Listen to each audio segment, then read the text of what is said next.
உபத்திரவங்கள், பலவிதமான உபத்திரவங்கள் நமக்கு வருகிறது.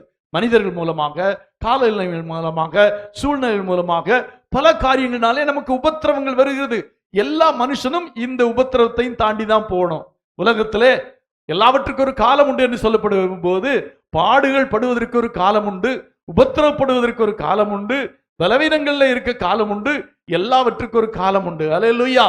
நாம் இந்த உலகத்திலே உபத்திரப்படுகிறோம் என்றால் அந்த உபத்திரவங்களை பார்க்கிற ஒரு தேவன் இருக்கிறார். அல்லேலூயா, அல்லேலூயா, அல்லேலூயா. யாத்ராகமத்தின் புத்தகம் 3ஆம் அதிகாரம் 7ஆம் வசனத்திலே இஸ்ரவேல் ஜனங்கள் எகிப்திலே படுகிற உபத்திரவங்களை அவர் என்ன செஞ்சார் என்று சொல்லப்பட்டிருக்கிறது. அப்பொழுது கர்த்தர், எகிப்தில் இருக்கிற என் ஜனத்தின் உபத்திரவத்தை நான் பார்த்து ஆலோட்டுகளின் நிமித்தம் அவர்கள் இடுகிற கூக்குரலை கேட்டேன், அவர்கள் படுகிற வேதனைகளை. நம்முடைய தேவன் நம்முடைய உபத்திரவத்தை அறிந்திருக்கிறார், நம்முடைய பாடுகளையும் நம்முடைய வேதனைகளையும் அவர் அறிந்திருக்கிறார்.